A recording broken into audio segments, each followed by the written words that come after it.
Welcome back.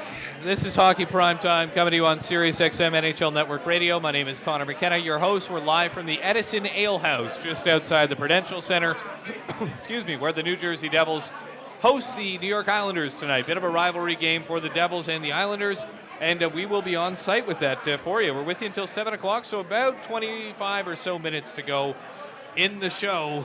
And we will get into a couple more things besides the Devils and Islanders between now and then. But right now, it is a pleasure to welcome my next guest. Joining me to talk New Jersey Devils, he's with the SB Nation blog In Lou We Trust, dedicated to the New Jersey Devils. He is the founder of that site, editor of that site, and a frequent contributor, obviously. His name is John Fischer. How you doing, man? I am doing sweaty. It's very cramped, very warm in here. The lights aren't helping, but that's okay. It's worth it. It's more than worth it because there's going to be even hotter action on the ice in about 30 minutes. Even hotter action on the ice, eh? Wow. So are you thinking this is going to be an intense one? Absolutely. Believe it or not, even though the Islanders are a legitimately good team and the Devils are legitimately a bad team, the other three games in this series this season have been very close. The first game was 3-1 with an empty netter in the last 5 seconds. The second game went to a 5-round shootout. The third game went to overtime. So these games have been close, and with the Islanders struggling recently and the Devils actually winning 3 games, I know, shocker. It's entirely possible this could be another close one, and close games make for exciting games. So, look, it hasn't been a good season overall. So, I mean, as a fan of this team, as a season ticket holder, this is always a weird situation to be in.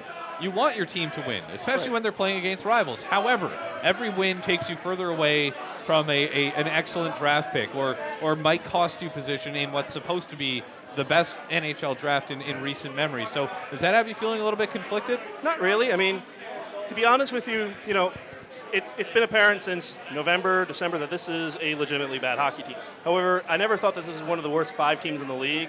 Not nearly as bad as Buffalo, not nearly as bad as Arizona, not nearly as bad as Edmonton. So I never really thought they had a legitimate chance at the very top of the draft.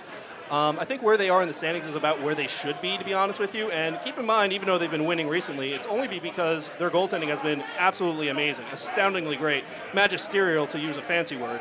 But take that away and the L's would have mounted up and maybe they'd be a little bit worse off. But as you said, this is going to be one of the strongest drafts in recent memory. So I'm not really that torn about them picking 7th or 8th overall as opposed to 6th. Right. I mean, you're still going to get a fantastic talent. And to be honest with you, this team is not one 18-year-old away from being great. There's a lot of things that need to be fixed with this team if they want to get back to the postseason. The name of the blog is In Lou We Trust. Yes, it and that is something, a mantra I think Devils fans have had for a long time. Why wouldn't you? I mean, this has been the architect of tons of championship teams. One of my best friends is a big Devils fan, and we talk about this all the time. And he says, Lou forever, yada, yada, yada. I don't really believe that. I don't think that this is the guy. I don't think he should be the architect of the next Devils team. I think his time has passed, and I know that's borderline sacrilege to say in this neck of the woods. But I'd be curious to know. I mean, where do you stand on that? Well, to be honest with you, what you're saying isn't that sacrilegious. More and more Devil fans are realizing that. The more times they miss the playoffs, the old standby would be that Lou from the 80s or Lou from the 90s never would have stood for this. He certainly didn't. Neither did the former GMs before him back when they only had like 2 or 3 years with really crappy teams in the early 80s. That being said, my main concern is why the team is where it is now. Has to go with a lot of bets or risks, for lack of a better term, just going wrong. Guys who are you bank on playing incredibly well forever and ever and ever, like your Patrick Eliashes and so forth. Well, they get old and they don't get so good anymore. And trying to replace those players is never the easiest thing to do. That being said, I'm absolutely frightened as far as who the other potential people would be, because within the organization there doesn't seem to be a good answer at GM, for the future. And certainly not in Albany, since Albany hasn't also done all that much outside of developing players. And outside of the league, it's sort of who do you go out and get? Marty Brodeur. No.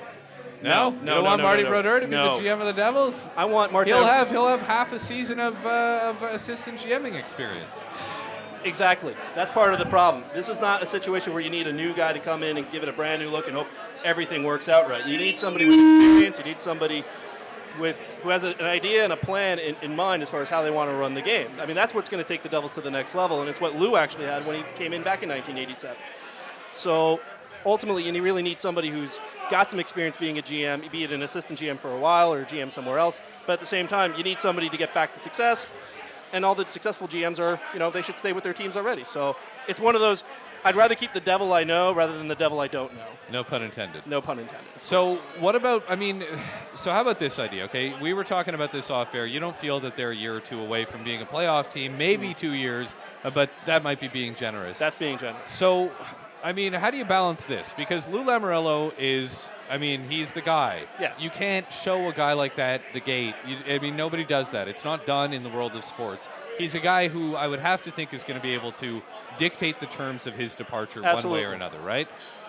So if he's going to be here, and if they're not going to be a cup team for the next 2 years, would you be okay in him sort of handpicking and bringing in a successor and grooming him in that role? I would actually prefer that option. Ultimately, Lou's biggest strength, from the very beginning back in the 80s and the 90s, is that he's always been able to find some edge in some regard, be it in how the rules are written, be it how contracts are set up, be it how, player evaluation is done, which, to his credit, is one of the few things he's actually fairly good at. So I think I would actually prefer that he bring up somebody outside of the organization, not within the organization. I don't want Chris Lamoriello to come up from Albany. I don't want Martin Brodeur brought back because he's a name. I don't want Scott Stevens or Adam Oates involved in the organization in a managerial or coaching aspect. Somebody from the outside who has some ideas of their own, somebody that can learn the ins and outs, what makes Lou, and then there's your guy for the potential future. And you'd have somebody, you could have the best of both worlds. You get somebody with a different perspective, and at the same time, you still have some of the things that make Lou great without completely throwing it out of the boat, claiming that the league has somehow changed when, at the end of the day, it's still ice hockey. Do you have a dream candidate in mind? Unfortunately, I do not have a dream candidate in mind. Like, this is going to be one of those things where, when I say an outsider, it could be from any particular aspect. It could be somebody from junior, somebody from the minors, somebody maybe who was an assistant GM but who never got a fair shot out of some other organization. I just want somebody who's not already tied into the organization and therefore is so set in their ways that they're not going to change for the future. We're talking to John Fischer, who is the founder, editor, and frequent contributor to In Louis Trust, the SB Nation blog dedicated to the New Jersey Devils. And we are live from Edison Ale House, just steps from the Prudential Center, where the Islanders will be the visitor tonight to Devils versus Islanders in a 7 o'clock start. Hockey Primetime on Sirius XM NHL Network Radio. Conor McKenna with you until 7 o'clock. All right, so I talked about this with Lozo briefly, but the only other example I can think of comparable to what Corey Schneider's doing and has done this season, and especially has done since the turn of the new year. Oh, absolutely. Is Roberto Luongo in Florida. Yep. When his first run in Florida, he would have a 925, a 927, and yet the team would not make the playoffs. Other than that, it's so hard. He's got a 929 save percentage this season. Absolutely. And yet, as you mentioned, they're going to be on the outside looking in. So, how does something like this happen? Is it just poor roster construction? Is it defense? Is it scoring? Is it everything? How can something like this happen? Well, it's a lot of things that have gone wrong. It's almost, I don't want to say Murphy's Law, because it's not like a Columbus situation where all of your good players get hurt at various points and therefore your season is sunk. It's more of a case of a lot of different things that were expected to go right that didn't go right. Like Michael Ryder had a poor season last season. You hope maybe he bounces back. He didn't. Damian Brunner had a poor season last season. He's not even in the league anymore. Martin Havlat, he flamed out. Most Ryan Clough, have you even seen Ryan Clough recently? You haven't. Those are four big winger signings over the past 2 seasons that were expected to play a significant role. You don't see him anymore. Patrick Elias has been a foundational player for the organization for 15 years plus. Absolutely wonderful player, excellent in both ends of the rinks. Think Andrzej Kopitar with less offense. That's basically Patrick Elias. Well, he's now 38, and unfortunately, Father Time always wins that battle. He's still got a couple years left, does he not? Well, he's still going to play, but he's not as. What I'm trying to say is that he's not the great player he once was. Oh no, and that undercuts. And he still has a couple of years left. Exactly. That goes right. Jaromir Jagr, which is he's playing fantastic for 43, but not nearly as well when he was 42. So up front, a lot of your offense gets diminished in that regard. The coaching is a lot of dump and chase, even with the new coaches. There's a lot of dump and chase, which is not really applicable for a slow, old, and unaware team with constant changes. So they're constantly beat in that regard. Their possession has been absolutely abysmal. And the defense does have younger talent, but at the same time, we're learning more and more that maybe John Merrill and Eric Jelena, they're going to have a lot of development to go if they're going to get good, as well as Adam Larson and Damon Severson has looked. But again, you got a fairly young defense that's not all that hot. You got an offensive group that isn't all that hot. You have coaching that it doesn't really fit the players that they have.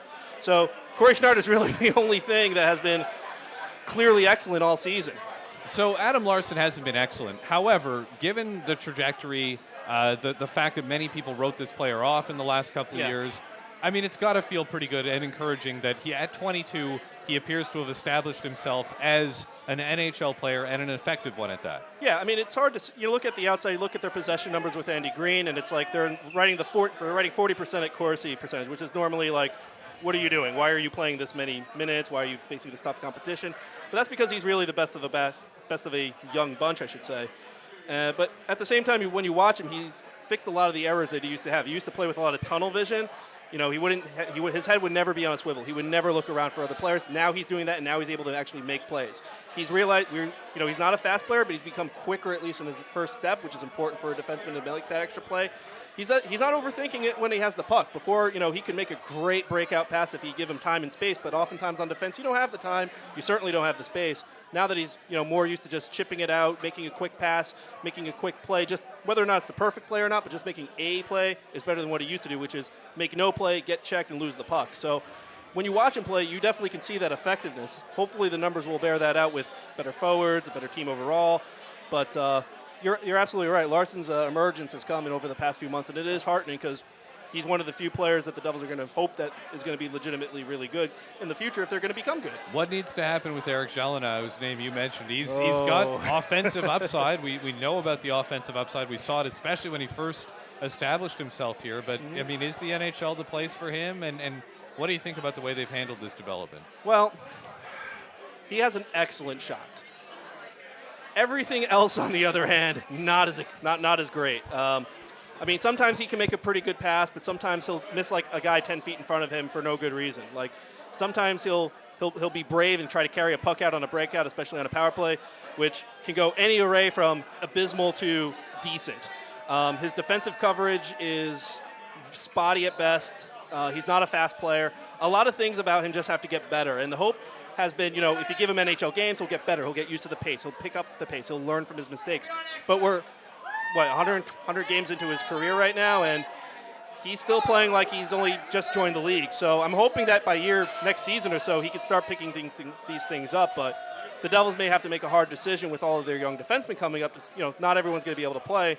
Maybe you look at a guy like Gelinas and say, if he's not really working out, maybe you hope to move him before you find out he's just a shot. Right. Which, you can make a career out of that. You can be a specialist in that regard, like Curtis Saray, Foster. Curtis Foster is is probably the most applicable example. But this team does not need Curtis Foster to get better. All right. From John Fischer himself, thank you very much for your time, man. All right, thank you. Cheers. That is the man behind In Lou We Trust on SB Nation, dedicated to following and covering the New Jersey Devils, who host the New York Islanders tonight. We're live from Edison Ale House, $4 Coors Light, $20 Coors Light Towers, and lots of specials on delicious food and drink. Giveaways involving tons of prizes. Coors Light girls are here, right? Dave Lozo's still here. And so is Todd Lewis. He's standing by. He'll tell us a little bit more about what's going on. And then when we return, I got some stuff I need to get off my chest. So that's what's coming up. It's Hockey Primetime on Sirius XM NHL Network Radio.